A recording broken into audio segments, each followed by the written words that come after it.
নমস্কার বন্ধুরা, welcome to cricket Bangla. তো বন্ধুরা, ভারত বনাম নিউজিল্যান্ডের এই ম্যাচটা এরকম হবে এক্সপেক্ট করিনি। ভেবেছিলাম ভারত একটু লড়াই করবে, লড়াই করেছে, কিন্তু নিউজিল্যান্ড কিন্তু একটা ভালো জয় তুলে নিল। নিউজিল্যান্ড ভারতের এই ম্যাচে কিন্তু ভারতীয় দল অনেকটা এক্সপেরিমেন্ট করে ফেলে। এতটা পরিমাণে এক্সপেরিমেন্ট করবে জানতাম না।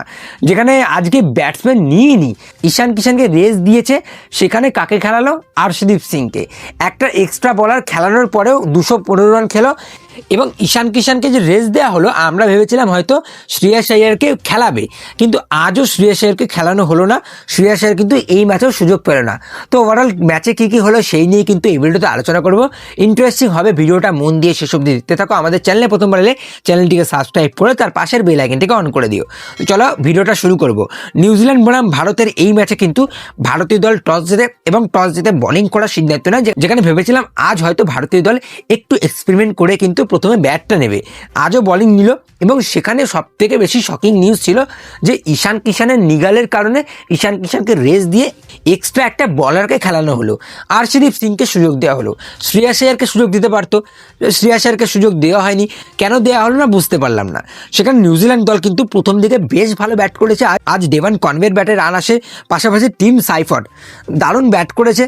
36 বলে 62 রানে একটা দারুণ ইনিংস খেলেছে। বুমরাকে যেই শটগুলো খেলেছে, একটা দারুণ 6 মেরেছে বুমরাকে স্ট্রেট ডাউন দ্য গ্রাউন্ডে।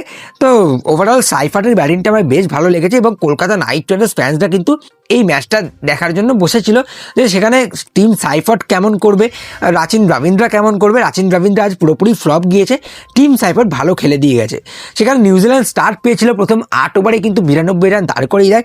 এবং তারপরে কিন্তু গ্লেন ফিলিপস, ড্যানিয়েল মিচেল ছোটো ছোটো ইনিংস খেলায় এবং সেখানে কিন্তু নিউজিল্যান্ড দল 215 রানের একটা বড় স্কোর করে দেয়। তো ভারতীয় দল এরকম খেলবে জানতাম না, এরকম এক্সপেক্ট করিনি। ভারতীয় দল এরকম প্লেইং 11 নিয়ে নামবে, যেখানে ব্যাটসম্যান কম খেলিয়ে একটা এক্সট্রা বলার খেলাবে, এটা এক্সপেক্ট করিনি।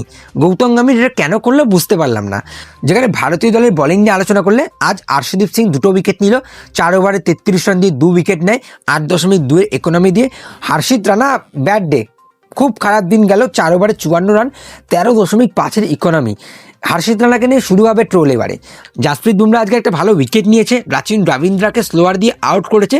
কিন্তু ওভারঅল আজকে জাসপ্রীত বুমরা আজকে মার খেয়ে গিয়েছে, 4 ওভারে 38 রান খেয়েছে, একটা উইকেট যদিও নিয়েছে রাচিন রবীন্দ্রার।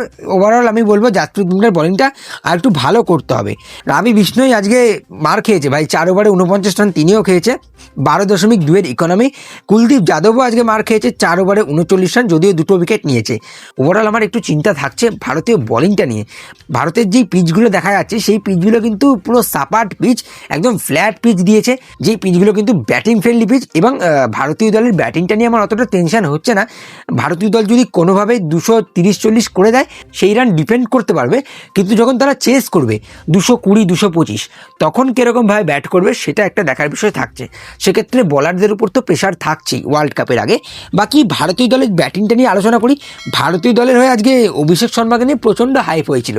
আজকে হিন্দি কমেন্টেটাররা, বাংলা কমেন্টেটাররা প্রচণ্ড পরিমাণে অভিষেক করছিল। আমার মনে হচ্ছিল অভিষেক আজকে ফ্লপ যাবে, এবং প্রথম বলেই আউট হয়ে গেছে অভিষেক শর্মা। সঞ্জু স্যামসংয়ের ব্যাটে একটু রান দেখা যায়, 15 বলে 24 রান করে, একটু ক্লাস শট আমরা দেখতে পারি, কিন্তু নট এনাফ। আমি বলবো সঞ্জু স্যামসনের ব্যাটে আর একটু ভালো ব্যাটিং আমরা এক্সপেক্ট করি। সঞ্জু স্যামসন কিন্তু যে লেভেলের ব্যাটসম্যান, সেই লেভেলে কিন্তু এরকম রান আমরা এক্সপেক্ট করি না। একটা বড় স্কোর সঞ্জু স্যামসন আজকে করতে পারতো। সূর্যকুমার যাদব আজ ফ্লপ গেল, যেখানে দরকার ছিল, যেখানে ব্যাটিং এত কম, যেখানে দায়িত্ব নেওয়া দরকার ছিল, সেখানে কিন্তু সূর্যকুমার আজকে ফ্লপ গিয়েছে। 4 নম্বরে যেটা হলো, রিঙ্কু সিংকে উপরে প্রমোট করা হলো। গৌতম গম্ভীরের এই ডিসিশনের উপর আমি খুব খুশি হয়েছি যে রিঙ্কু সিংকে প্রমোট করে রিঙ্কু সিংকে সুযোগ দিয়েছে 4-এ। রিঙ্কু সিং ভালোই খেলেছে, পাওয়ার প্লেতে রান করে দিয়ে এসছে, উপর দিক থেকে 39 রান করে 30 বলে। আমি বলবো রিঙ্কু সিং 4 নম্বর জায়গাটা ভালোই খেলবে, খুব একটা খারাপ করবে না 4 নম্বর পজিশনে। ওভারঅল রিঙ্কু সিং আজকে দারুণ ব্যাট করেছে, 39 রান করে, 2 6 3 4, ভালোই ব্যাট করেছিল, ভালো স্ট্রাইক রেট করছিল, স্পিন ভালো খেলছিল, প্রথম দিকে ফাস্ট বোলিং ভালো খেলছিল। এবং প্রথম 2 ওভারে কিন্তু রিঙ্কু সিং ব্যাট করতে নেমে যায়, অর্থাৎ পাওয়ার প্লেতে কিন্তু রিঙ্কু সিং ব্যাট করতে নেমে যায়। সুতরাং গৌতম গম্ভীর তাকে নিয়ে সব রকম এক্সপেরিমেন্ট করছে, তাকে পাওয়ার প্লেতেও ব্যাটিং করাচ্ছে, তাকে ডেথ ওভারেও ব্যাটিং করাচ্ছে, পুরোপুরি ব্যাটিং স্ট্রেংথটা তার বাড়াতে চাইছে।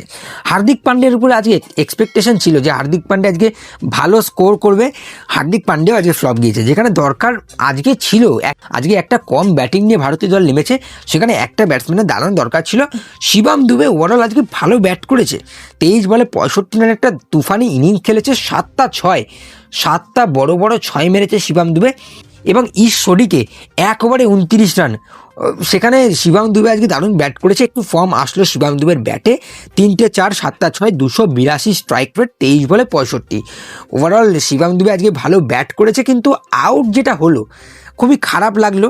হর্ষিত রানা সোজা একটা শট মারে এবং ম্যাট হেনরির হাতে লেগে কিন্তু উইকেটে লাগে, এবং শিবম দুবে কিন্তু বুঝতে পারে না, স্ক্রিজ ছেড়ে দিয়েছিল, যার জন্য কিন্তু একটা বাজে রান আউট হয়ে গেল। এবং সেখানেই বোঝা গেল যে ভারতীয় দল হয়তো আর এই চেষ্টা করতে পারবে না। লাস্ট হোপ ছিল শিবম দুবেই, মনে হচ্ছিল শিবম দুবে আজকে এই চেষ্টা করে দেবে, যেভাবে ব্যাট করেছিল মনে হচ্ছিল শিবম দুবে আজকে সেঞ্চুরি করে ভারতীয় দলকে জেতাবে, কিন্তু ওভারঅল সেইটা হলো না, শিবম দুবে আউট হয়ে গেল। হর্ষিত রানার উপর একটু এক্সপেকটেশন ছিল যে ফ্যান্সদের একটু আনন্দ দেবে, হর্ষিত রানাও আজকে সেরকম কিছু করতে পারেনি, মাত্র একটা বাউন্ডারি মারতে পারে, 13 বলে 9 রান। রবি বিষ্ণু এসে একটা বাউন্ডারি মারে, এছাড়া তেমন কোনো আর ব্যাটসম্যান থাকে না। বুমরা এসে একটা বাউন্ডারি মারে, তারপরে কিন্তু বুমরা কুলদীপ যাদব আউট হয়ে যায় এবং ভারতীয় দল কিন্তু অল আউট হয়ে যায় 165 রানে। তো নিউজিল্যান্ড দল একটা ভালো জয় তুলে নিল 50 রানে। এবং কিউবি ক্যাপ্টেন স্যান্টনারকে যখন জিজ্ঞেস করা হলো, স্যান্টনার বলল যে ওয়ার্ল্ড কাপ ভারতে, আমরা এখান থেকে অনেক কিছু শিখে যাব, হয়তো আমরা সিরিজটা হেরে গেছি কিন্তু এখন আমরা একটু ম্যাচগুলো জিতে ওয়ার্ল্ড কাপের আগে কনফিডেন্স নিয়ে যেতে চাই এবং আমরা শিখতে চাই এখান থেকে আমরা কোথায় ভুল করছি। দেখো, এটাই কিন্তু একটা ভালো ক্যাপ্টেনের পরিচয়, সেটা আজকে স্যান্টনার প্রমাণ করলো। সেখানে সূর্যকুমার যাদবকে যখন টসে জিজ্ঞাসা করা হয় যে একটা কম ব্যাটিং নিয়ে খেলাটা একটু বেশি দুষ্কর হয়ে যাচ্ছে, সূর্যকুমার জবাব দেয়, আমাদের এখন ব্যাটিং স্ট্রেংথ খুব ভালো, তো সেখানে আমি একটা এক্সট্রা বোলিং খেলালাম, সেখানে ব্যাটিং নিয়ে আমাদের চিন্তার বিষয় নেই। অথচ দেখুন, আজকে এক্সট্রা বোলিং খেলিয়েও 215 রান খেয়েছে, আর একটা কম ব্যাটসম্যান খেলিয়েও কিন্তু 18 ওভার 4 বলে 165 রান করেছে। তো কি হচ্ছে ভারতীয় দলের সাথে, একটা দুটো ম্যাচে কি করে বসে, একটা দুটো ম্যাচে ছোট ছোট ভুল করে দেয় ভারতীয় দল, কিন্তু চাইবো এই ভুলগুলো কিন্তু নকআউটে যেন না করে। বাকি ওভারঅল দল ঠিকঠাকই রয়েছে, দলে একটু ব্যালেন্স আনার প্রয়োজন। বাকি তিলক ভার্মা ভারতীয় দলে যখন ইন করবে, তিলক ভার্মা কাকে রিপ্লেস করবে? ঈশান কিষানকে কি তাহলে বসিয়ে দেওয়া হবে? সঞ্জু স্যামসনকে কি প্লেইং 11-এ সুযোগ দেবে ভারতীয় দল? সেখানে তো কোশ্চেন মার্ক থাকছে। পাশাপাশি নিউজিল্যান্ড দলের ক্যাপ্টেন জানিয়ে দিল পঞ্চম টি-20 আয় তারাও কিন্তু অনেক রকম এক্সপেরিমেন্ট করবে, দলে অনেকগুলো চেঞ্জ আনবে।